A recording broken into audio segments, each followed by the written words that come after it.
You're listening to Skeptoid. I'm Brian Dunning from Skeptoid.com. Pandemic, Conspiracies, and Politics. 2019 saw the rise of a novel coronavirus strain that caused a respiratory disease called COVID-19. By early 2020, COVID-19 was a global pandemic that triggered the largest public health emergency the world had ever seen, with unprecedented quarantines and lockdowns that spanned entire continents. Conspiracy theories about the cause of this virus spread online, and political groups leveraged COVID-19 as a political weapon to promote various nationalist causes. Some said these distasteful responses to the pandemic were previously unheard of, and that perhaps the existence of the internet is what made this particular pandemic bring out the worst in some of us. However, a look through the history books reveals that there is in fact nothing about the 2020 pandemic that hasn't characterized most of the rest of history's worst disease outbreaks. Today, we're going to look at some of the most infamous of these cases and compare the conspiracy theories and political weaponizations of centuries past to those of today. Conspiracy theories were probably the most predictable offshoot from the COVID-19 pandemic. One of the earliest went straight for the low-hanging fruit and placed the blame on prominent billionaires. Bill Gates was an obvious target. The Gates Foundation funds a lot of medical research, and someone uncovered that in 2015, a Gates Foundation grantee patented a process for developing a vaccine for chickens to protect them from an avian coronavirus. That work was done under a different grant that had nothing to do with the Gates Foundation grant, and that avian coronavirus had nothing to do with the COVID-19 coronavirus. But since when has a conspiracy theory ever needed to make any sense? Later, someone decided that COVID-19 doesn't actually exist at all, and was just a cover story for the made-up disease 5G syndrome. In Skeptoid number 677, we went all through the false belief that 5G cell phone signals are harmful. But there have been anti-technology activists who have opposed virtually every new use for radio since the invention of radio. The idea of a worldwide sickness in roughly the same time frame as 5G cell networks were beginning to roll out was just too attractive a match for their narrative, so this particular conspiracy theory is one we should have seen coming. But the COVID-19 conspiracy theory that proved to have by far the longest legs, and that dovetailed perfectly into the political weaponization of the pandemic, was the claim that it was an engineered bioweapon, either deliberately or accidentally released from the Wuhan Institute of Virology, an actual disease research institute that happens to be in the same Chinese province as the street markets where the first cases of COVID-19 were observed. From a microbiological perspective, this claim was trivial to disprove. We'd already sequenced the novel coronavirus's genome and knew all about its evolutionary development from other coronaviruses, and could quite easily see that it had none of the markers that result from genetic engineering. Further, if it had been a bioweapon, it would have been the worst one ever. Real bioweapons, like anthrax, have kill ratios of at least 50%, and the novel coronavirus appears to be around 2%.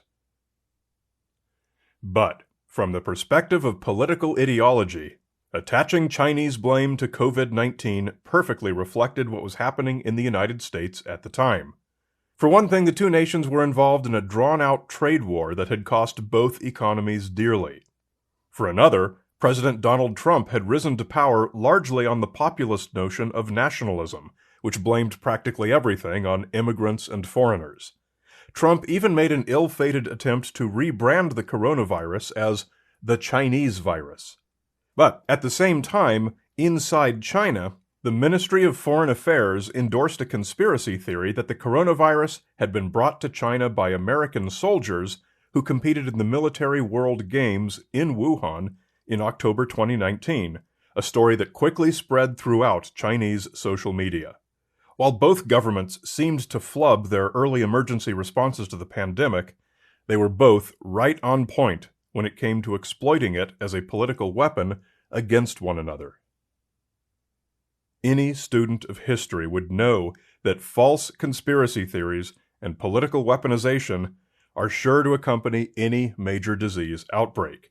To see just how predictably routine today's reactions to COVID-19 are, all we need to do is go back in time, just slightly back, about 700 years, to medieval Europe, as it was just beginning to feel the pangs of the Black Death. The Black Death was a worldwide pandemic of bubonic plague that ravaged the middle of the 14th century. It was so devastating that it's not even clear how many people died. Estimates cover an entire order of magnitude, from 25 million to 200 million, over half the world's entire population. Its impact changed the course of every human endeavor. Spread by the bite of the rat flea, which loved to bite humans after their host rats die, plague killed most victims within 10 days, most of which was an incubation period. If you developed flu-like symptoms, chances were that you had about 72 hours to live. Humankind's native paranoia kicked right into gear and sought someone to blame. Who brought this plague upon Europe? Well, it's not hard to guess who medieval Europeans might have turned to as a scapegoat. That stateless people upon whom history has always focused its worst suspicions. The Jews. Anti-Semitism flourished in the 14th century, and as the plague spread, so did rumors that Jews were seen poisoning wells. Jewish populations had already been chased away from much of Europe by the Crusades, and by the time of the Black Death, most of them lived in isolated communities. A belief arose that Jews, perhaps in resentment of the success of the Christian papists in prosecuting the Crusades, sought to reduce the population of Gentiles. As the effects of the plague grew, so too did unprovoked attacks against Jews. 1348 and 1349 saw many coordinated attacks against Jewish communities. The Erfurt Massacre, the Basel Massacre, the Aragon Massacre, the Flanders Massacre. Some of these were unspeakable. On Valentine's Day, 1349, 2,000 Jews in Strasbourg are believed to have been killed, several hundred of whom in mass public burnings. And the entire Jewish community of 3,000 in Mainz, Germany, was besieged by Christians, and every living person inside was murdered.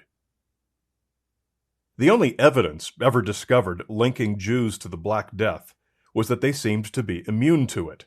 Well, they weren't, of course. However, this may have been an understandable error, as adherence to Jewish traditions meant that they washed their hands and bodies more often than did other Europeans of the day, and the relative isolation of having their own communities gave them some measure of protection.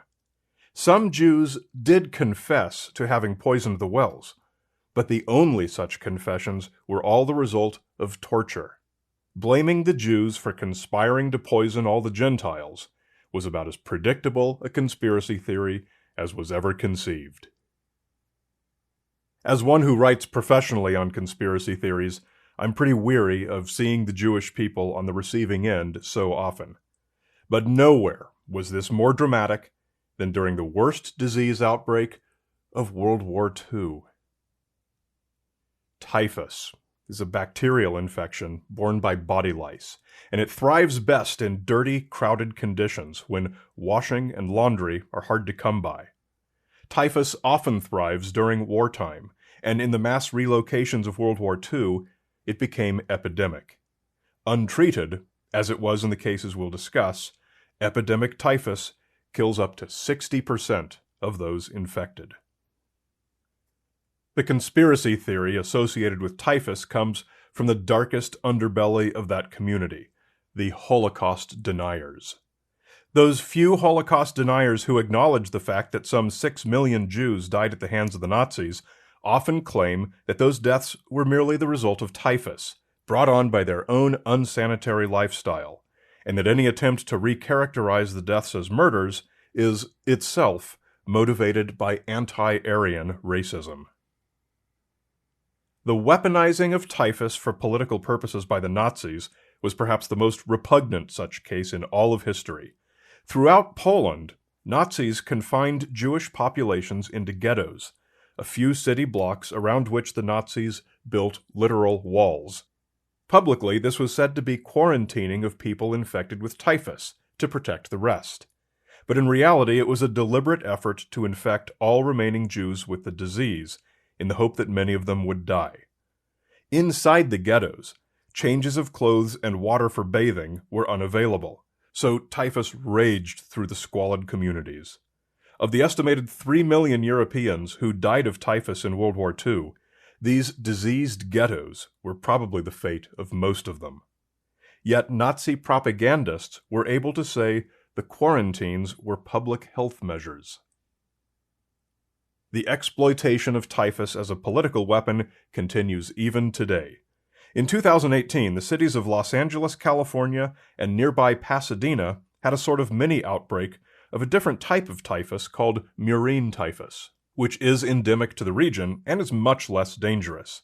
And rather than being carried by body lice, murine typhus is carried by fleas, the type of fleas that infest common house pets like cats and dogs. Nearly 200 people developed murine typhus, and if ever there was a headline to create tremendous alarm, it's that a medieval disease like typhus was spreading in one of the world's most modern cities.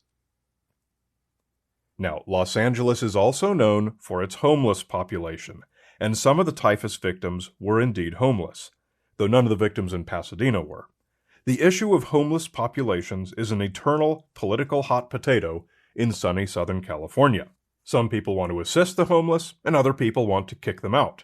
Hearing the scary word typhus and conflating it with the more familiar type that flourished in the unwashed clothing and unbathed bodies of the World War II Jewish ghetto victims, the anti-homeless factions rallied City Hall with renewed calls for the homeless encampments to be bulldozed and their possessions seized and destroyed in the name of public health, disdainful of the fact that few of the infected were homeless. The homeless were innocent scapegoats, exploited to further a political agenda during a mini outbreak. And so, we should hardly be surprised to see headlines in 2020 like, "Spit on, yelled at, attacked, Chinese Americans fear for their safety," and "FBI warns of potential surge in hate crimes against Asian Americans amid coronavirus," and "What's spreading faster than coronavirus in the U.S.? Racist assaults and ignorant attacks against Asians."